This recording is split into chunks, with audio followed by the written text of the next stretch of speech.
What up? Welcome to another episode of Storytime with Sascha. I'm Sascha, your host. And the story I'm going to tell today is actually the inspiration for a short story that I wrote called Cold Noodles.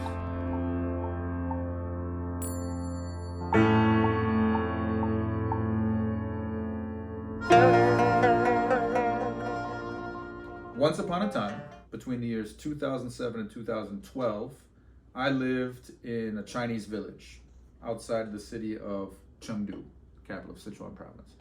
So this village was something of a hybrid village. It was called Flower Town because it sold flowers to urbanites who went to visit there during the day. They spent like the day there drinking tea, maybe eating like a country meal, and then bought some flowers and went back home to the city. So it was a village, but it was also kind of slightly urbanized, and it wasn't going to get subsumed and demolished by the expanding city at the time. Most other villages would become piles of rubble as the city expanded. This one managed to survive by changing up its game and becoming, a flower manufacturing base and servicing the urbanites. So I moved there in 2007. And while I was there, lots of different things happened. It was a really impactful period of my life, but there was one interaction that I remember that became kind of the seed for this story, Cold Noodles, that I ended up writing, the short story. And this interaction was with a young girl who lived in the village that I lived in. So the way this village works is Flower Town was actually a collection of little villages. So there would be, one village that was kind of surrounded by a few rice paddies and maybe a small pond, and that would be the Lee village. And it wouldn't be called that, it would be called officially Unit 13, and then there would be, maybe 1,000 feet this way, Unit 14 and Unit 15. These would all be little collections, and what they were clans who lived together in one area, and each of these clans then together formed a village. So that's roughly and loosely the structure of these villages.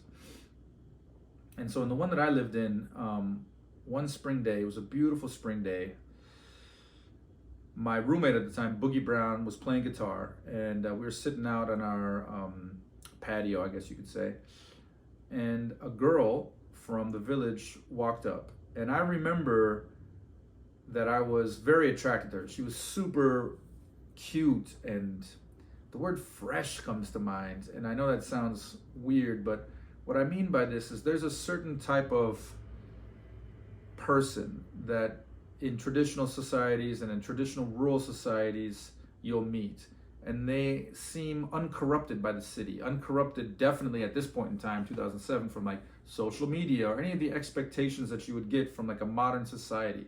She grew up basically on a small subsistence farm. Her family grew roses, but she wasn't herself a farmer. So she had pale skin, and her hands weren't like strong, brown, rough farmer hands. They were, student hands, soft.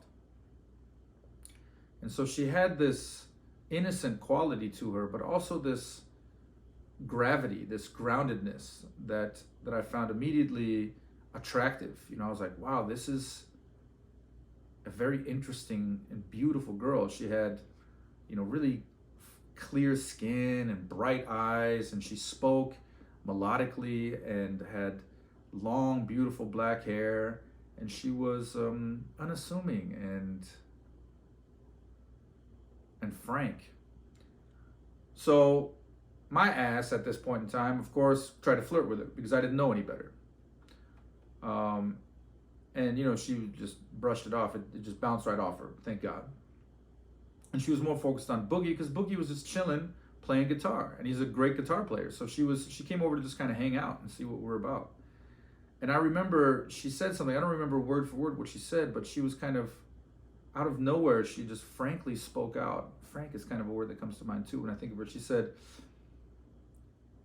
I know that modern society is reaching out to our village, and I'm excited about that.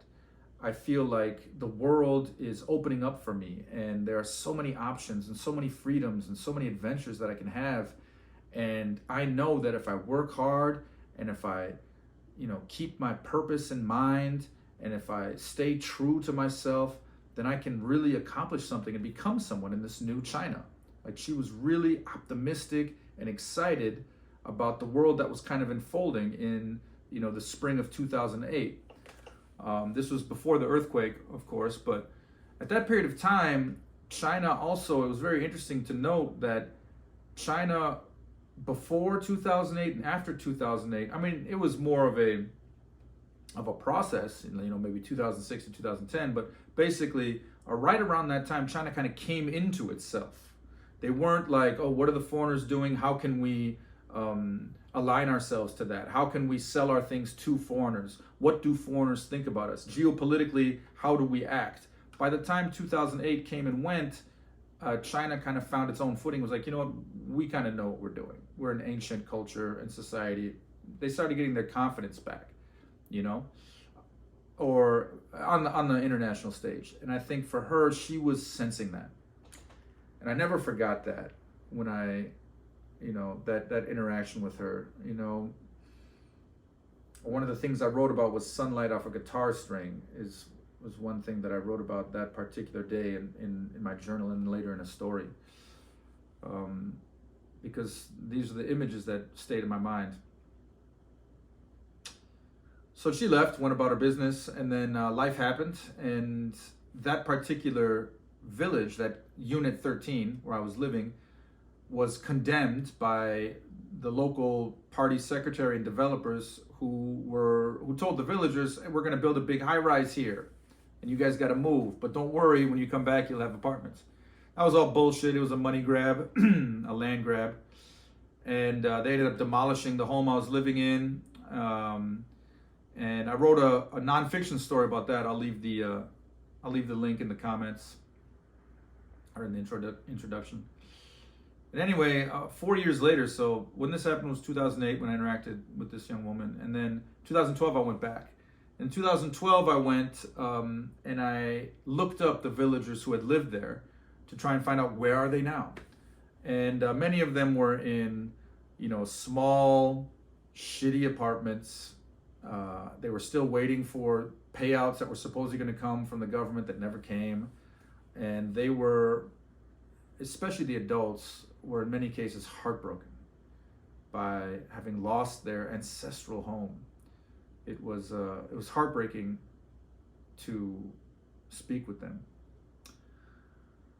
By chance, one of the women said, yeah, if you're looking for, Li Keqiang, if you're looking for one of the dudes, you can go down to this part of town over there. I think he's staying over there. So I go to that part of town. And this particular part of town is this liminal construction site space in between the expanding city and the rural countryside, right? And so this space right here are like pop-up towns. And they're often parts of the city or parts of little satellite towns or parts of villages that are still standing, and then parts of them will get demolished, and then while construction is happening, people will migrate and move in and out of this space. We'll set up little markets, maybe a business will pop up for a year. It's a very vibrant, action-packed part of the world, of the Chinese world at this period of time, is the border, the contact zone between the countryside and the expanding cities. So I went to one of these towns and I bumped into this girl again. And the difference, I don't even know how I recognized her, but I did. And everything had changed. She was, at this point in time, like, her hair was cut short and it was like she had dyed, it was dyed, with blonde streaks. Her skin was sallow and kind of pockmarked, and her eyes, above all, had gone dull. There was no light, no fire in her eyes. And she was dressed very differently. She was dressed in kind of, I don't know how you would say it, when I first met her in 2008, she just had jeans and a white t-shirt on, you know what I'm saying? And then when I met her then in 2012, she was dressed in like a short skirt with, what you would call sexy clothes, I guess. She was working at a pool hall / coffee house or tea house / bar. And the dudes who were like playing pool there are like, Sichuan, I wouldn't say gangsters, but gangsterish, tattooed dudes with bald heads who will beat your ass, if you look at them wrong. And I looked at her and I was like, oh my God, like, do you remember me? Do you remember that day when you, with my homie Boogie, listening to the guitar? She kind of nodded. She's like, yeah. She's like, can I help you? I was like, oh, I was just wondering, like, it's good to see you. I was wondering how you're doing. She's all like, she just rolled her eyes. She's like, what do you mean, how am I doing? And she's like, there's a phrase in Chinese called 过日子. It just means taking it day by day, kind of, in a way, but just going through the days would be another way to try and translate it. So what exactly we said at that second meeting, I can't quite remember, but the vibe didn't leave me. The change between this optimistic, fresh-faced, bright-eyed young country girl who's ready to take on the city and this dull-eyed, resigned young woman who, had given up on her dreams and was like, I'm fucking serving pig ear and pool balls. Can I help you, sir? You know what I'm saying? And that shocked me, seeing the village get destroyed like that, seeing the people who I had lived with who were really energetic, bright, optimistic, kind, big-hearted people become broken by what had happened to them, sad and how they'd kind of given up, and how they didn't have a home anymore. They was kind of scattered to the winds. That feeling stuck with me, and eventually it came out in different ways. There was a nonfiction story I wrote called Flower Town, which I'll post, like I said, and then there was this fiction story called Noodles that took a lot of that, and it was inspired by that period of time. And the reason I'm bringing that up right now is because I got word from this contest that Cold Noodles is a finalist in that contest, and I'm excited. It would be really great to win something because, it's a little bit of validation, knowing that the story is actually worth something. So thinking of that story, I reread it and I went back in time to 2007. I remember this young woman and I remember those times there, and it had a huge impact on me. So I decided to make a video about that inspiration and to try and pass a little bit of that on to you guys. So I hope you enjoyed the story. I'm really grateful I was able to witness that period of time in China and to live in that space.